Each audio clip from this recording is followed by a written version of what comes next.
Welcome boys and girls from YouTube. My name is Sloth, this is the Sloth Forge, and thanks a lot for stopping by. In today's video, I want to talk a little bit about the Dauntless School in general, give you just a general overview about the school, talking about those different heroes in the Dauntless School, and then also just explaining to you how to build the perfect Dauntless team. So let's get into this. First, let's talk about the Dauntless School in general. And when it comes to the Dauntless School, it's actually not too complicated. It's pretty much all focused around one thing. It's all focused about basic attacks.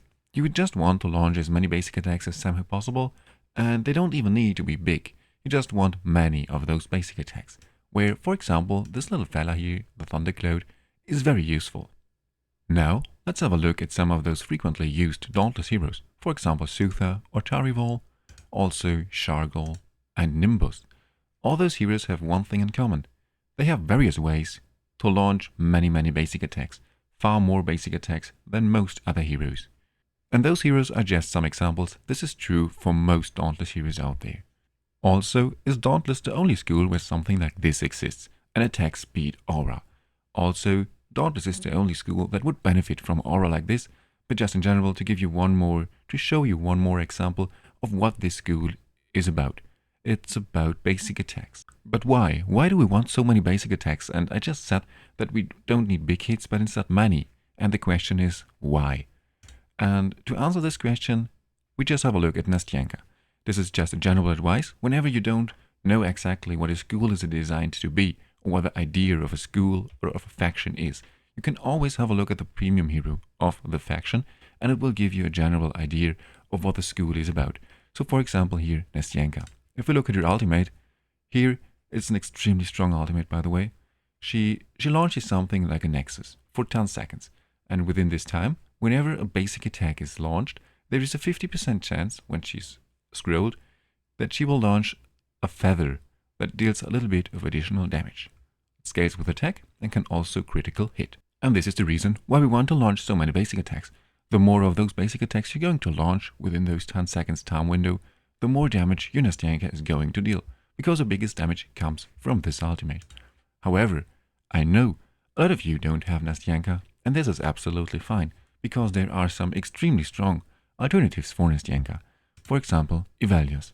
Now, please, don't get me wrong, even though those heroes are also extremely strong, they are not as strong as Nastyanka. So, Nastyanka still is an exclusive hero. Especially if she also has then access to her exclusive artifact, she will outperform all of those heroes. And yet, for example, Ivalios is a very good alternative, because with his passive, he does something very similar. Every single time that a basic attack is launched, he has a 20% chance of launching a following attack. But now, there is one difference. This following attack, it scales with attack and is derivative damage. So now, we don't need any crit rate or crit damage, because this is the biggest source of Ivalios damage, and this cannot critical hit. So we only need 2 stats for Ivalios, so he's a little bit easier to build actually. We only want attack percentage and enlightenment. While we prefer enlightenment a little bit more, so on your chest and your positive rune, on Ivalios you definitely want main stat enlightenment. But what if you don't have Ivalios and Nastyanka? There is also a third extremely good alternative, Shaltar. This epic hero is also very strong, and you should definitely not underestimate this hero. He is not as strong as Ivalios, once again, but he is also still performing very good. For the very first season, like 2 years ago, my first 2 legendaries were Sutha and Garrett, and I paired them with Shaltar, and Shaltar was outperforming those 2 heroes. Also, of course, the reason why he was outperforming those heroes is because his ultimate is relatively similar to Nastyanka's ultimate, but he also deals derivative damage. So you want to build your Shaltar only with attack percentage and enlightenment, just like you want to do it with Ivalios, and then he deals insane amount of damage. But he needs the right team built around him. If he's on his own, or paired with some other heroes from another faction, non-Dauntless heroes, he's not going to deal as much damage as he is if he's paired with some of those frequently attacking heroes. For example, Sutha or Tarival. So yeah. This is Shaltar, the third hero. Now for the upcoming minutes, let's refer to those 3 heroes, Nastyanka, Ivalios and Shaltar, as the enabler. I know they are not enablers in particular, But let's just refer to those three heroes as enablers to keep it a bit easier, because now I want to talk with you about how to build the perfect Dauntless team. And when it comes to building the perfect Dauntless team, it's actually not too complicated. There are three things that you have to bring to your Dauntless team. First, you want to bring one or two enablers, ideally two of those enablers. Well, of course, the best one is Nestyanka, the second best one is Ivalios, and the third best one, but still a very good one, is Shata. And yeah, you want to bring, if possible, two of those heroes, and then pair those two heroes with two normal Dauntless heroes. For example, Sutha and Tarivol. While Tarivol is most likely the hero that is able to launch the most basic attacks, so he is the best one for this purpose.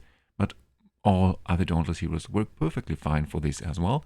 It's just that Tarivol is able to launch the most basic attacks, and therefore he will boost your Ivalios, Nestyankas, or Shata's damage the most.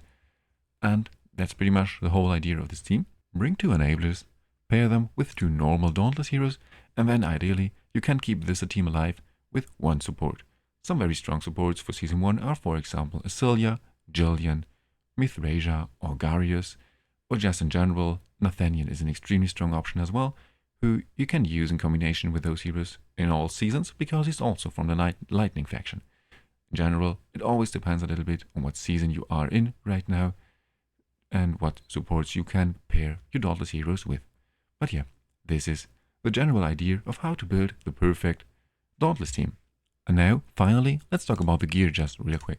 When it comes to gearing those Dauntless heroes or the Dauntless team, it's actually not too complicated as well.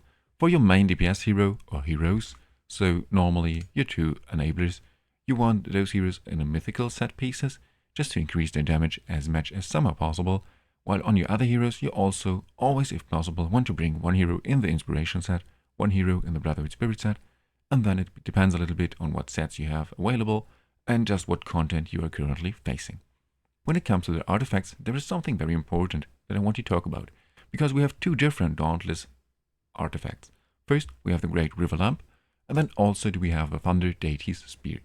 And even though the Thunder Deity's Spear is always recommended, or for most heroes as the Thunder Deity's Spear recommended, I still would recommend most of you to go for the Great River Lamp, because just in general, this item is performing a little bit better than the Thunder Deity's Spear, will just increase your damage a bit more than the Thunder Deity's Spear.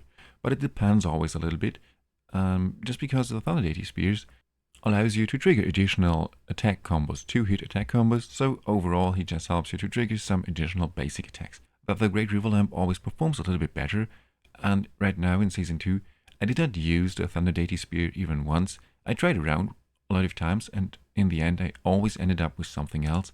So just as an advice from my perspective, I think you should definitely prioritize the Great River Lamp, and then you most likely don't even need to go for the Thunder Deity Spear. But if you went for the Thunder Deity Spear, that's absolutely fine as well. The difference is not too big between those two artifacts. Just in general, the River Lamp is performing a little bit better in my opinion. And that's it when it comes to gear and artifacts. Now there's only one more thing I want to talk about real quick. It's about those talents, because there are some extremely interesting and some very strong talents. First, we have the Unrelenting Pressure. As you can see, we just increase our basic attack damage, and this is most likely the talent that you want to go for.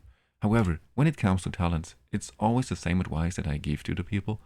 I would recommend you to test around a little bit with those talents, because sometimes you want to bring other talents and it can have a very, very big impact on your progress. For example, if you struggle to survive, then you definitely want to bring the Undaunted talent, because this is actually a very, very good talent. However, if you don't struggle to survive, then you don't need to bring the Undaunted talent. I just try to say that, yeah, you have to test around a little bit with those talents. But there is another very cool combination of talent I really like. The combination of the Relentlessness talent, which will increase your crit rate for all 8 hits that you launched. And then you can convert all your excess crit rate into crit damage, which is extremely cool. So this is a very, very cool combination, but this is not always the best combination. Here, once again, it depends a little bit on your team, so you have to try around here a little bit, because most of the times, at least from my perspective, it's the fact that the Lightning Assault in combination with a flurry of attacks performs a little bit better. But yeah, as I said, you always should try around a little bit here, because it highly depends on your actual team composition. And that's it. This was the whole Dauntless guide, I really hope that this was helpful for you, and if you have any further questions, please let me know in the comments below. Thanks for tuning in, and see you in the next one.